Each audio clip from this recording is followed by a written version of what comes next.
Hey, Barry David here. First, I hope you're all doing well. No COVID, no corona. Personally, I mean, of course, I hope people stop getting sick, suffering, dying, all of that. But really, other than that, I hope things stay exactly the same. I'm home with the person to whom I'm contractually committed to spend the rest of my life. And there's a cat here to distract her. Other people, friends, kids, 6 feet, at least. If it's windy, down the block, and with a mask. It's like the best part of Halloween. No one knows who you are, whether you shaved, whether you're smiling or frowning or sticking out your tongue. And one-way aisles in supermarkets. Yes, before it was like driving in India, swerving around the elderly couple to run into some kid in a Batmobile. And yes, please, don't touch my food. Don't even walk on the same side of the street. That's what we do when Stella and I go for a walk. If someone is coming, first we try to gauge them about half a block away. Do they have masks? Are they moving over? And we walk on the other side of the street. So yes, one-way sidewalks, that would be good. And dog lanes. Because really, if you're walking your dog, you shouldn't even be on the sidewalk. Your dog isn't wearing a mask, are they? And they're slobbering COVID or corona all over the place. Not to mention, do they ever find out if COVID or corona transmit in our poop? If then, and then, if it licks you, and what? I have to cross over to the other side of the street because your dog has to pee every 5 feet? For work, stay at home. And no golf. No shaving. Shower when necessary. Outside communication on a need-to-know basis. And everything with masks and gloves. Now that's a future I can live with. But anyway, I'm getting off topic. I've been sitting around a lot lately, and once I finished Tiger King and Michael Jordan, Star Wars, Lord of the Rings, Harry Potter, Rocky, and Karate Kid marathons, after Facebook posting 10 stills, 10 albums, 10 famous people, and the 10 most humiliating moments in 10 days, of which this might be number 11, I set off on a non-stop, week-long YouTube marathon and came across this guy, Larry David, who I think, and I don't know why he would do it, might be one of those identity thieves. Russian, Uzbeki, probably Glendale Armenian. First I thought, well, it's not such an uncommon name, and it's not exactly the same. But then I saw he was like wearing my shirt and my jacket and my sneakers. That was the tip. No one wore cool sneakers before me. I was lacing up Pro Keds cross-stitch in the late 70s. And wore mids when bad was good and cool was hot. And goat still meant goat.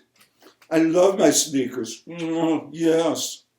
So even though we don't actually look anything alike, it seemed like he was trying to take advantage of any possible resemblance.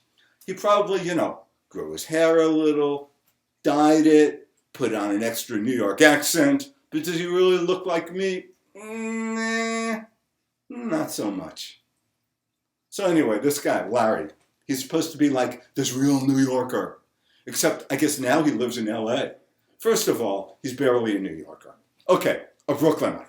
And not just Brooklyn, Sheepshead Bay, right on the Atlantic Ocean across from Coney Island. His boy Seinfeld, too, Brooklyn.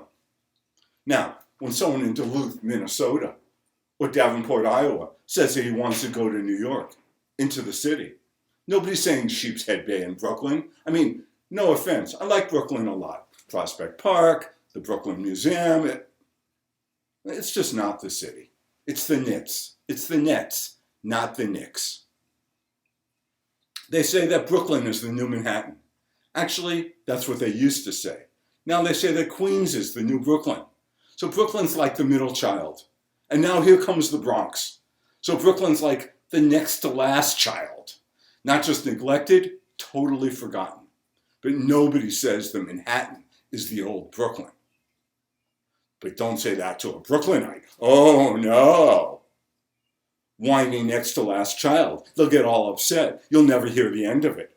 But hey, this Larry knows all about the city. And sure, lots of New Yorkers move to LA, get into the industry, or open pizza places.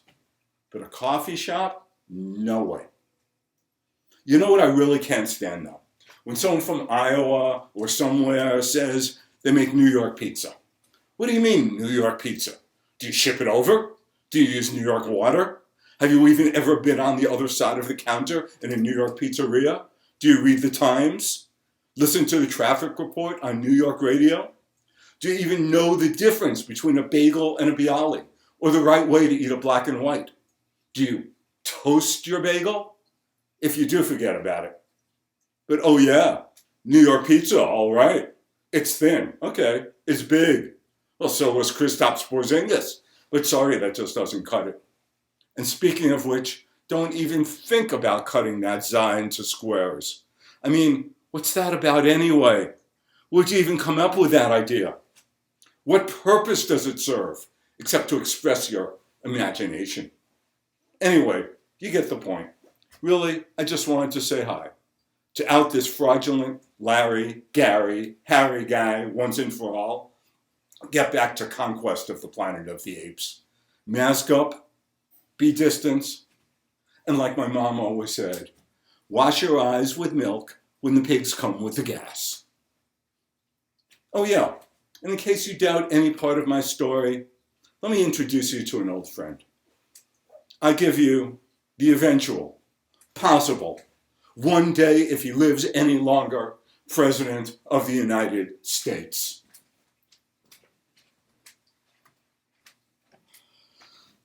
Oh my God, what's going on? You mean to tell me that there's some guy out there imitating Barry David? And then imitating Barry David, imitating me? He cannot, in good conscience, continue to mount that campaign. Let me just say this. That is not the way we do things. Do you know that 1% of Americans are responsible for 95% of all consumption of vegan corned beef? Oh, that Mrs. Goldfarb, I just love her. But that's crazy. That's insane. We have more people in jail than any other country. We have the highest prices in the world for prescription drugs. No more superdelegates. We need universal health care, universal welfare, universal park tram fare, and no more flight of the hippogriff. Sorry, Griffin. This is a political revolution, and I'm a democratic socialist, for God's sake. Can't you get that? Not a Marxist, not a Stalinist, not even a Trotskyite. Though I kind of liked him, he and Shay. But when I am president... What? I withdrew? I'm not going to be president? Try again next time? That's crazy. Is there an age limit? Well, when eventually I am president, there won't be any more of that. Any of it. There won't. The people, united, can never be defeated. Thank you very much. Good night. And thank you, Barry.